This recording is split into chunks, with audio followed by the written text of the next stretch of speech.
Hello and welcome to Cap at Home with Miss Rachel. Today we are going to be doing a really simple drawing exercise, and it is called Starburst Op Art. So we'll start off with our supplies. You're going to need a pencil. I have a couple of mechanical pencils, but if you have regular pencil, that's fine. I also have my eraser, because as you can see, my pencils really don't have that much of an eraser. And I also have a ruler and my paper, and then some things to color with once I'm done. So that can be colored pencils, it can be markers, whatever you have will work perfectly. I do suggest colored pencils if you really want to get detailed with that, but we'll get to that a little bit later. Right now, we're just going to jump in. So for the first step, you want to draw a shape. In the caption, it says to draw a block letter. You can do that, and that works great, but if you don't want to do a letter, you can go ahead and just do any shape you want.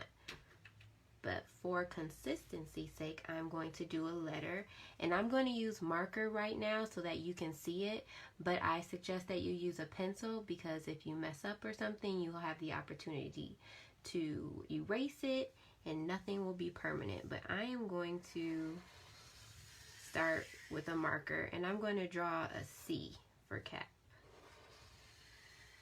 So I have my black letter. And then I want to put a dot anywhere on the paper. This is where your starburst shape is going to radiate from. So think about that when you're designing your image. You want to put that dot somewhere where you think it's going to look cool and really kind of pump it up. It can be right in the center if that's what you want, but I'm going to put mine off to the side. So now we're going to use our ruler. And if you don't have a ruler, any straight edge will work. So if you use the edge of a book, edge of a folder, folded up paper, whatever you have is fine. So I'm going to line up my ruler with the center of my dot, and I'm going to just draw lines. And those lines are going to go through my block letter, and that's fine. That's what we want. And again, you should be using a pencil. The only reason I'm using a marker is so that you can see it really clearly. Then I'm going to draw one line. Now I'm going to just shift my ruler over a little bit and draw my next line. And your spaces can be closer together or farther apart. It is completely up to you. The closer they are together, the more areas or the more small spaces you'll have to color in at the end. So if you want it to be really detailed, then make smaller spaces. But if you want it to be, you know, kind of easy to color in, then go ahead and make larger spaces. So another thing that you want to note is you want to keep your ruler kind of in the center of that dot and draw your lines from that dot, but you also want to do or draw an even number of lines. That's going to make it so that your color pattern, once you get started coloring, it will fall right in line and you won't have to do any guesswork. So, and what I'm trying to say is there will be alternating colors if you have even lines. So right now I have 1, 2, 3, 4, 5, 6, 7. If I did 8, then I could finish this and be done and still have my alternating pattern fall right in place. But I'm not going to stop at 8. I'm going to do 9, 10, let's do 12. So I'm going to do 11 and 12.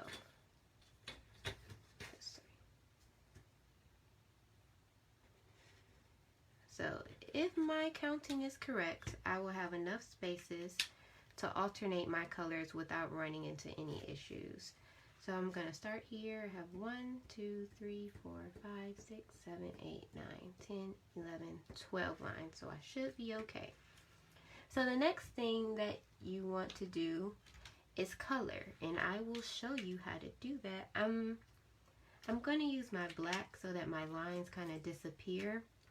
And again, I want to reiterate that all of this that's done in black on my paper should be done in pencil on your paper. That way you can kind of erase your lines or make sure they're light enough that they kind of fade to the background when you add color. Because I think the design will look a little more cool if you don't have these really, really big, bold, thick lines, but it's up to you. So I'm going to color in this space first. And I'm going to color in the areas outside of my letter first. And then I'm going to go into my letter with my coloring. So I've colored this area black. Now I'm going to skip this space and go to my next space. Color that area, whatever color you want. It doesn't have to be black. You can use whatever color you want. And for this, I would suggest sticking with two colors, or two not primary colors, but two colors, your main colors, because that really helps the optical illusion, the op art, really pop if you have just two colors.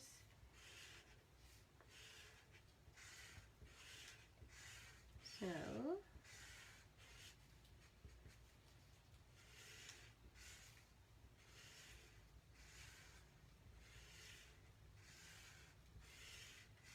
and I'm finishing up this area.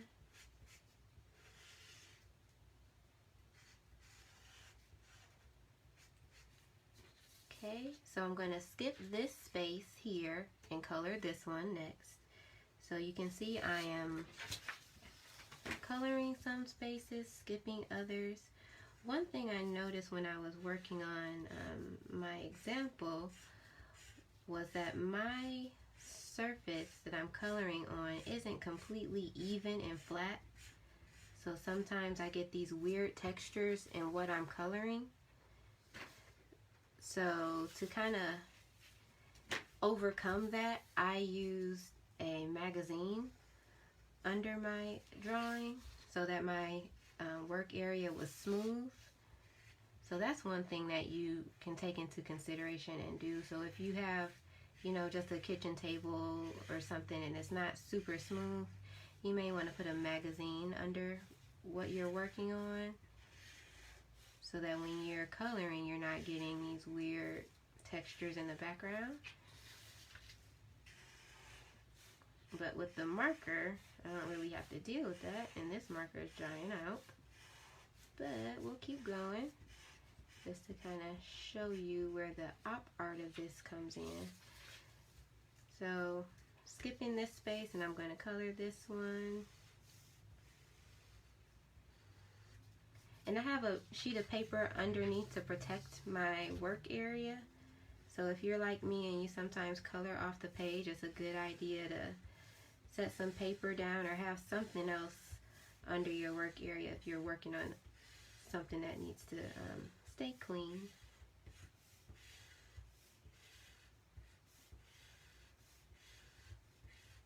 So I'm almost done with the outside of my letter, and this is what I meant by having the even number of lines. Since I had 12 lines on here, I had 1, 2, 3, 4, 5, 6, 7, 8, 9, 10, 11 spaces, which made it really easy to do the every other color kind of thing, because it just fell right in place. So that's an important step, making sure you have an even number of lines so that you don't get messed up at this point. Okay, so I colored outside of my letter, and I'm now going to color the inside of my letter, but I'm going to alternate the areas that I'm coloring. So I want to make that make sense, so I'll just show you. Since I colored this area black, I'm not going to color this one. I'm going to go right over to this one. And it's going to create kind of a checkerboard effect, which is what you want. That's that optical illusion coming into play.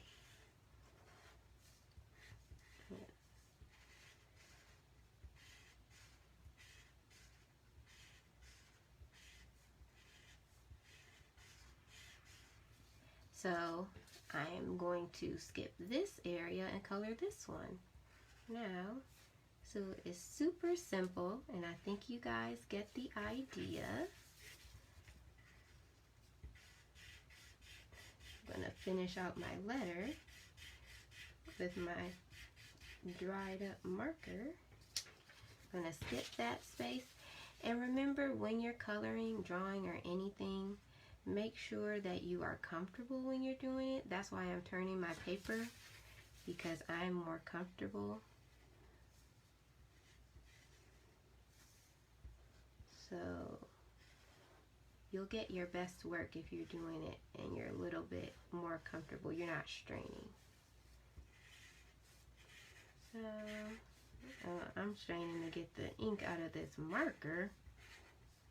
I want to finish this up so you guys can see the finished product. Now I'm going to skip this space and color this little tip here.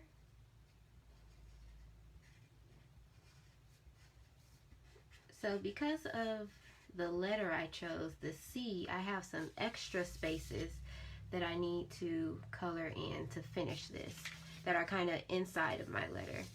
So since this space is white, I'm going to color that one black.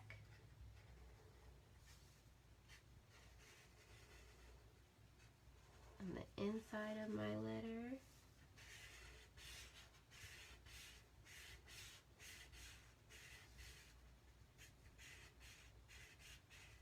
And the same here, since this space is white and the two around it are white, I'm going to color it black. And we're creating this optical illusion by kind of evening out the amount of color that's on the page. So there's half white and half black on this page because we've colored every other space. So that's where the optical illusion comes in. Making half of your page one color and half of it a different color.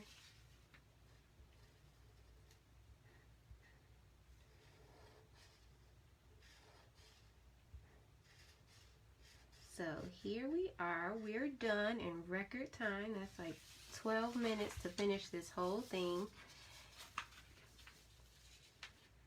See, and we have Starburst Optical Illusion Art. So one thing that I would suggest for people who have, who might have, you know, interest in this, is to make it a little more detailed.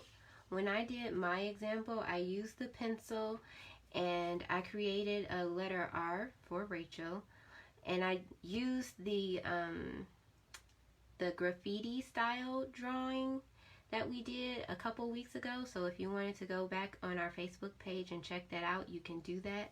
So you can draw your letter in an interesting way. So I did that to create some interest.